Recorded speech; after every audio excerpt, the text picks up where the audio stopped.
The radio crackled with static, then nothing. Command replayed the last transmission 3 times, each replay making the silence heavier. Major Vasquez leaned over the console, his jaw tight, eyes fixed on the radar screen where a single blip had vanished somewhere over the Kandahar ridgeline. The A-10 Thunderbolt II had been on a close air support mission, providing cover for a pinned-down Marine unit when the pilot reported taking fire. Then silence. The kind that made seasoned officers grip their coffee cups too hard and junior analysts forget to breathe. Outside, the Afghan sun hammered down on Bagram Airfield, turning the tarmac into a shimmering mirage. Inside the operations center, every eye watched the empty sky on the monitor feeds, waiting for something, anything.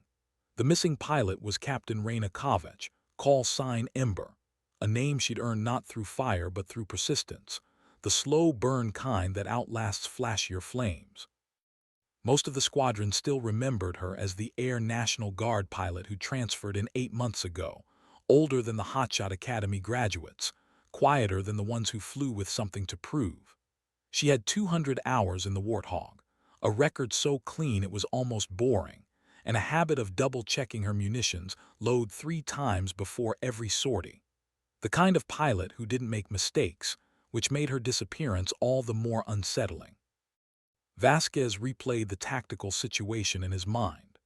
Ember had been providing gun runs for a Marine reconnaissance team trapped in a valley, Taliban fighters closing in from 3 sides. She'd made 4 passes, her GAU-8 Avenger cannon shredding enemy positions with precision that had the ground commander praising her over open comms. Then she'd reported smoke in the cockpit, possible hydraulic failure, and began climbing for altitude. Her last words were calm, almost mechanical.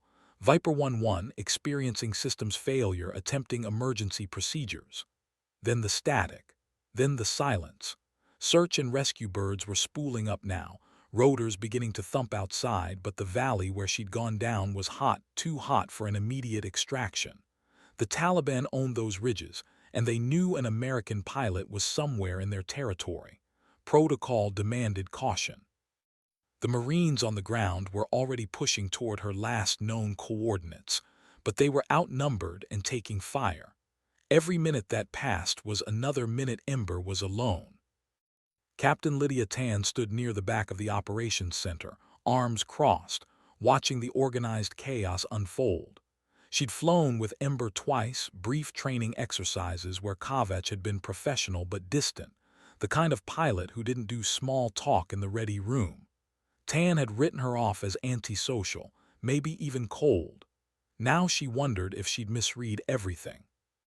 The squadron's youngest pilot, Lieutenant Marcus Webb, sat at a communications terminal, headset pressed tight against his ears. He was 24, fresh-faced, and had made a joke about Ember's age last week in the mess hall, something about her being old enough to remember Operation Desert Storm. Nobody had laughed much. Webb wasn't joking now. His fingers drummed against the desk, a nervous rhythm that matched the tension in the room. The radar operator, a tech sergeant named Ochoa, suddenly straightened. "Sir, I've got something. Intermittent transponder signal, Sector 47, approximately 12 miles from last known position." Vasquez was across the room in 3 strides. "Confirm that." Ochoa's fingers flew over the keyboard. "Confirmed. Weak signal, but it's there. Could be emergency beacon." The room exhaled collectively, but the relief was premature.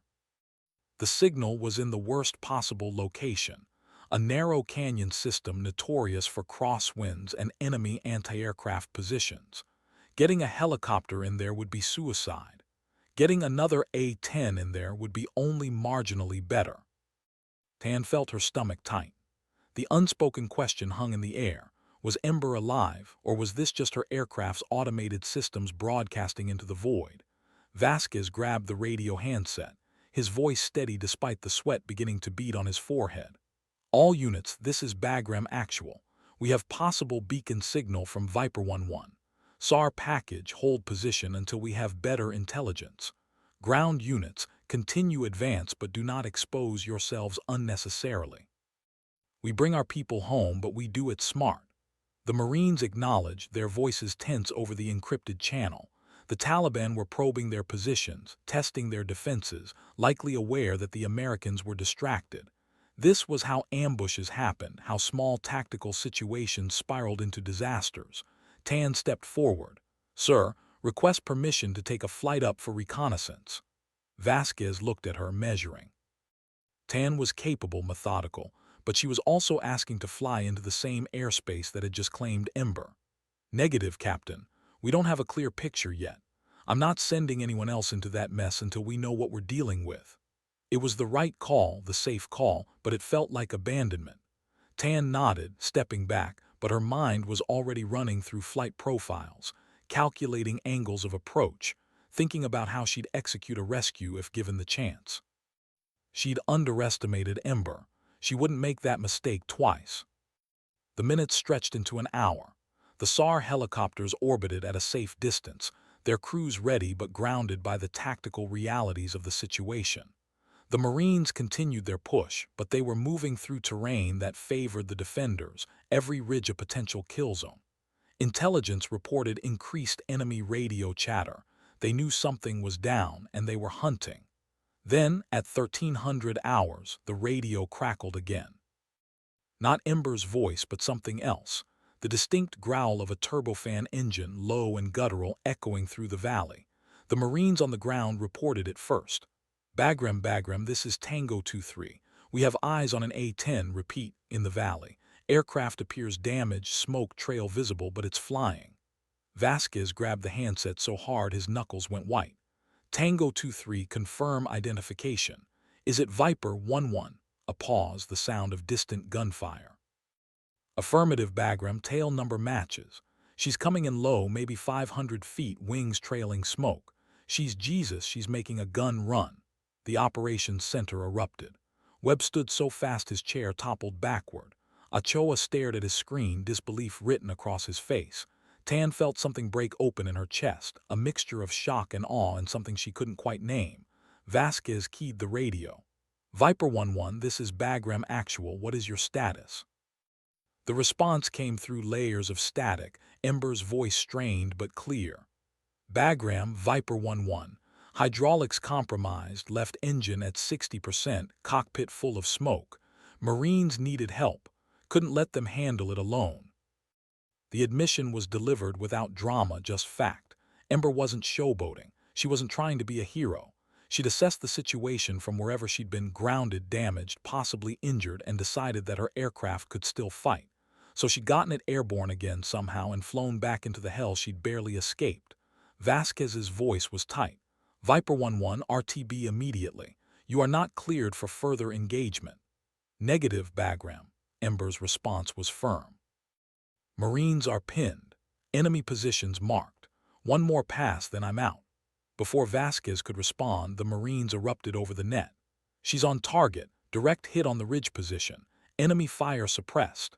The sounds of the GAU-8 reached the operations center through the Marines' radio, that unmistakable BRRRT that had saved countless American lives over 4 decades. Tan closed her eyes, listening to the symphony of controlled violence playing out through crackling speakers. She'd heard that gun before, felt its recoil through her own aircraft, but never like this. This was different. This was personal. The gun run lasted 7 seconds, then Ember's voice again, quieter now. "Bagram, Viper 1-1, Winchester on 30 Mike, egressing west." Winchester out of ammunition. She'd given everything the aircraft had left. Vasquez's voice softened. "Viper 1-1, SAR is inbound to your position. Can you make it to the designated landing zone?" A long pause, too long. When Ember spoke again, her voice carried an edge of exhaustion. "Negative on the landing zone. I'm not sure I can keep her steady enough for a controlled landing. Left wing's chewed up pretty bad. I can see daylight through the stabilizer." The words hit like a physical blow. The A-10 was famous for its durability, built to absorb punishment and keep flying, but there were limits. If Ember could see structural damage from the cockpit, the aircraft was holding together through little more than momentum and stubbornness. Vasquez exchanged glances with the senior controller, a colonel named Patterson who'd been silent until now. Patterson picked up a handset. "Viper 1-1, Colonel Patterson. What's your assessment? Can you punch out?" Ejecting from an A-10 was a last resort. The seats were reliable, but ejection over hostile territory meant capture or death. Ember would be trading a damaged aircraft for a parachute descent into enemy hands. Everyone in the operations center understood the calculation she was making. "Sir, I'd rather ride her down if I can. If I can get over the ridgeline, there's a dry lake bed about 8 miles west, flat enough for an emergency landing." Patterson nodded, though she couldn't see it. "Understood. SAR will track your route. Keep us updated on your status." The next 10 minutes were the longest of Tan's life. She watched the radar blip creep across the screen. Ember's damaged A-10 limping westward at reduced speed and altitude. The Marines confirmed they were breaking contact, the enemy positions neutralized enough for them to extract safely. Ember had bought them that window. The SAR helicopters adjusted their course, shadowing Ember's path but staying high enough to avoid ground fire. If she made it to the lake bed, they'd be there within minutes. If she didn't, nobody wanted to finish that thought. Webb had his headset on, monitoring the emergency frequency. "She's talking to herself," he said suddenly. "What?" Vasquez moved closer. Webb adjusted a dial and Ember's voice filtered through, faint and broken by interference. She wasn't broadcasting on any official channel, just speaking aloud, maybe not even realizing her radio was transmitting. "Come on, girl, you've taken worse. Remember Hellman, we got through that, just a little further." Her voice was steady, coaxing, like she was talking to a wounded animal or a friend. Tan realized with sudden clarity that this was who Ember was, a pilot who didn't see her aircraft as a tool but as a partner. Someone who'd learned to fly an aircraft that required constant communication between pilot and machine, who developed a relationship with the Warthog that went beyond technical proficiency. The younger pilots, Webb included, flew with cockpit confidence and technical precision. Ember flew with trust. The dry lake bed appeared on the monitors, a pale scar in the landscape. The SAR helicopters reported visual contact. The A-10 was barely above stall speed, trailing smoke from both wings now, the left engine coughing intermittently. Ember had shut down every non-essential system to reduce weight and drag, flying on instinct and experience. "Viper 1-1, you are 3 miles from the lake bed. Winds are calm. You've got this." Patterson's voice was calm, the voice of someone who talked pilots through emergencies before. Ember didn't respond, all her focus on the aircraft. The operations center fell silent. Even the analysts stopped typing, everyone's attention fixed on the grainy video feed from a high-altitude drone that had been redirected to observe. The A-10 dropped lower, its landing gear refusing to extend, another system failure. Ember would be making a belly landing, skidding across the hardpan on the aircraft's titanium bathtub. Hopping the friction didn't ignite the remaining fuel. The aircraft touched down hard, nose high, tail striking first. Sparks erupted as metal scraped against earth. The smoke trail intensified, but there was no fireball, no explosion. The A-10 skidded for what seemed like an eternity, carving a brown scar across the white lake bed, finally coming to rest 500 yards from the initial touchdown point. For 3 seconds, nothing happened. Then the canopy blew off, explosive charges sending it tumbling away, and a figure emerged, moving slowly, deliberately. Ember climbed down from the cockpit, dropped to the ground, and took 5 steps before her legs gave out. She sat down hard, arms braced behind her, staring at the wreckage of her aircraft. The SAR helicopters were already inbound, racing across the landscape. In the operations center, someone started clapping, then another person. Within seconds, the entire room was applauding, a standing ovation for a pilot who'd done the impossible. Vasquez wiped his eyes, not bothering to hide it. Webb was grinning so wide it looked painful. Tan stood frozen, watching the video feed, watching Ember sit in the dust beside the aircraft that had carried her through hell and back. She understood now. Ember wasn't cold or antisocial. She was focused. She was someone who understood that aviation wasn't about ego or adrenaline. It was about the mission, the people depending on you, and the machine that made it all possible. The SAR team reached Ember 12 minutes later. The flight medic reported minor injuries, smoke inhalation, bruised ribs, cuts from shrapnel, but nothing critical. Ember refused the stretcher, walking to the helicopter under her own power, pausing only to look back at her A-10 one last time. The aircraft sat broken on the lake bed, wings crumpled, smoke still rising from the engines, but it had done its job. It had brought her home. Back at Bagram, the squadron gathered on the flight line as the SAR helicopter touched down. Vasquez had forbidden any formal ceremony. Ember would hate that, but nobody could stop the pilots from being there. When she stepped off the helicopter, walking stiffly, her flight suit stained with hydraulic fluid and smoke residue, the assembled pilots came to attention. Not a formal military salute, just acknowledgement, respect. Ember stopped, looking at the faces around her, clearly uncomfortable with the attention. Webb stepped forward first. "Ma'am, he stopped, searching for words. "I'm sorry for what I said in the mess hall." Ember studied him for a moment, then nodded. "You're young, you'll learn." It wasn't absolution, but it wasn't condemnation either. It was a statement of fact, delivered by someone who understood that competence was earned through experience, not age. Tan approached next, extending her hand. "That was incredible flying, Ember." Ember shook her hand, her grip firm despite the exhaustion. "It was necessary flying, that's different." But there was a ghost of a smile, the first Tan had ever seen from her. Vasquez waited until the crowd dispersed before approaching. He'd been an A-10 pilot himself 20 years ago, and he'd been shot down over Iraq. He knew what it took to climb back into a damaged aircraft and fly it home. "You scared the hell out of us, Raina." She looked at him, and for the first time since landing, her composure cracked slightly. "I scared myself, sir," he nodded. "The Marines want to thank you personally. Ground commander said you saved 18 lives today." "I did my job." "You did more than that."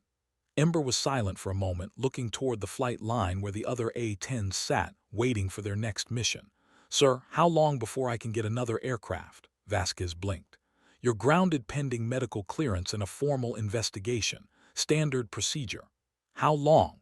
He saw the determination in her eyes, the same quality that had brought her back into enemy airspace when anyone else would have punched out and taken their chances. 2 weeks minimum. "Maybe 3. She nodded, accepting the timeline. "Then I'll be ready in 2 weeks." She walked toward the medical facility, her gait steady despite the pain she had to be feeling. Vasquez watched her go, shaking his head. Some pilots flew for the glory, some flew for the adrenaline. Ember flew because people needed her to, and that made all the difference.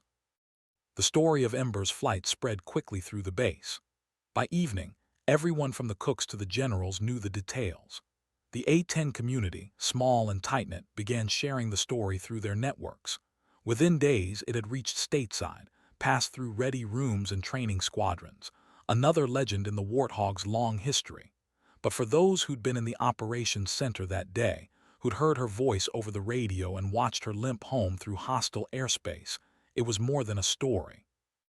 It was a reminder of why they flew, why they trusted the ugly, slow, unglamorous aircraft that nobody outside the military seemed to understand. The A-10 wasn't designed for speed or elegance. It was designed to take punishment, to absorb damage that would obliterate other aircraft, and to bring its pilot home. Ember understood that. She'd proven it. 2 weeks later, cleared by medical and the investigation board, which concluded she'd acted within acceptable parameters given the tactical situation, Ember returned to flight status. The squadron commander had a new waiting for her, fresh from depot maintenance, all systems green. Tan was there when Ember did her pre-flight inspection. The older pilot moved around the aircraft with the same methodical precision, checking panel access points, running her hands along the wing surfaces, peering into the engine intakes. "You really love these things, don't you?" Tan asked. Ember glanced at her. "They're reliable, they do what they're designed to do." "That's not what I asked." A pause. Ember straightened, looking at the aircraft's scarred titanium bathtub, the GAU-8 cannon protruding from the nose like a declaration of purpose. "When I was flying civilian cargo before I joined, I had an engine failure over the Rockies. Single-engine Cessna, winter conditions, nowhere safe to land. I put it down in a forest clearing, walked away with a sprained ankle. The aircraft was totaled, but it protected me until the last second." She touched the A-10's fuselage. This bird does that for every pilot who flies it. It doesn't quit. It doesn't give up. So yeah, I love it, because it loves us back. Tan felt something shift in her understanding. She'd been flying the A-10 for 3 years, but she'd never thought of it in those terms.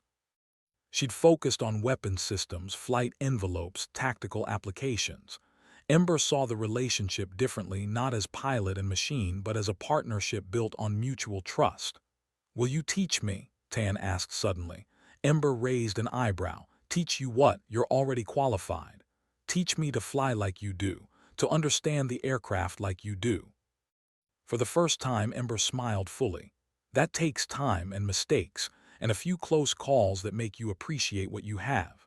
"I'm willing to learn," Ember nodded slowly. "All right, but you need to stop thinking of this as a job. Start thinking of it as a relationship. The aircraft will tell you what it needs if you listen. Most pilots talk too much to hear it." Over the following months, Ember and Tan flew together often. Training missions, combat patrols, long hours in the air where Ember shared the small details she'd learned through thousands of hours in the cockpit. How to feel the onset of a stall through your seat rather than waiting for instruments. How to read the aircraft's trim changes to anticipate system degradation. How to trust your instincts when the gauges contradicted what your body told you. Tan absorbed it all, taking notes, asking questions, slowly transforming from a competent pilot into an exceptional one. Webb, chastened by his earlier mistake, asked to join their training flights. Ember accepted, never mentioning his previous disrespect. She simply treated him as someone who wanted to learn, and he responded by becoming one of her most dedicated students. The squadron's culture began to shift. The younger pilots stopped seeing age as a disadvantage and started recognizing experience as invaluable. Ember never sought attention or authority, but she became the pilot everyone watched, the standard against which they measured themselves. When difficult missions came down, Vasquez assigned them to Ember first. When weather turned dangerous, she was the first in the air and the last to land. When new pilots arrived, they were told the story of the flight where she'd refused to quit, the day the radio fell silent, and everyone thought she was gone until she emerged from the smoke, wings trailing fire, still fighting. 6 months after the incident, Ember was put in for a Distinguished Flying Cross. She attended the ceremony in dress uniform, uncomfortable with the formality, but she accepted the medal because refusing would have dishonored the Marines she'd saved. They were there too, the reconnaissance team, dressed in their blues, standing at attention as the citation was read. Afterward, their lieutenant approached her. "Ma'am, I wanted to thank you. When we heard your gun runs coming back when we thought you'd already been shot down," his voice caught. "You gave us hope. You gave us time. 8 of my Marines wouldn't be here without you." Ember shook his hand. "You would have done the same for me." "I hope so, ma'am. I really do." That evening in the quiet of the ready room, Ember sat alone with her medal, turning it over in her hands. Tan found her there, 2 cups of coffee in hand. She offered one without speaking, sitting down in the adjacent chair. They sat in comfortable silence for a while, watching the sun set through the small window, painting the tarmac gold and orange. "Do you think about it?" Tan asked finally. "The flight," Ember sipped her coffee. "Every day, I think about what I could have done differently. Better approach angles, earlier recognition of the hydraulic failure, faster decision-making on the emergency landing. You saved yourself and 18 Marines. What more could you have done? There's always room for improvement, that's the point." Tan smiled. "That's very you. What's that supposed to mean?" "It means you never settle, you never think you're good enough, even when everyone else knows you are. It's admirable and maybe a little exhausting." Ember laughed, a rare sound. "It's what keeps me alive. Complacency kills pilots faster than enemy fire." "I know. You taught me that." They finished their coffee as darkness fell, and somewhere on the flight line, crew chiefs prepared the A-10s for the next day's missions, loading ammunition, checking systems, maintaining the aircraft that had become more than machines to the pilots who flew them. The years passed. Ember remained in the squadron, turning down opportunities for promotion that would have taken her out of the cockpit. She wasn't interested in staff positions or desk jobs. She wanted to fly, and as long as the Air Force would let her, she would. Her call sign became legendary in A-10 circles. New pilots arriving at their first operational squadron would hear about Ember before they met her. The pilot who'd landed a dying aircraft on a dry lake bed, who'd flown back into enemy fire when everyone thought she was dead, who'd made the impossible look routine. When they finally met her, they were often surprised. She wasn't imposing or charismatic. She was quiet, methodical, professional. She didn't tell war stories or dominate conversations. She simply flew, and she flew better than anyone else. Webb eventually became an instructor pilot, and he taught Ember's methods to his students. Tan made captain, then major, rising through the ranks while maintaining the skills Ember had instilled in her. Together, they formed the core of a squadron culture that valued competence over ego, experience over bravado, and the mission over personal glory. Ember's A-10, the one she'd nearly died in, was eventually recovered from the lakebed and transported to the National Museum of the United States Air Force. It sat in the modern flight hangar, wings still bent, smoke damage visible on the fuselage, a testament to what the aircraft could endure. A plaque beside it told the story in brief clinical language, but visitors who stopped to read it felt something deeper: the weight of decisions made in fractions of seconds, the trust between pilot and machine, the cost of courage. On her final day of active duty, after 26 years of service, Ember did one last flight. The squadron formed up as an honor escort, 8 A-10s in formation, flying over Bagram one last time. She led them through maneuvers she'd performed thousands of times, each movement precise and deliberate, a master class in flying delivered without words. When she landed for the last time, the entire base turned out. Maintenance crews, support personnel, pilots from other squadrons, even some of the Marines she'd saved, now senior officers themselves with families and careers built on the time she'd bought them.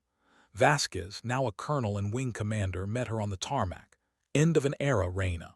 She looked at the A-10s on the flight line, the aircraft she'd dedicated her life to mastering.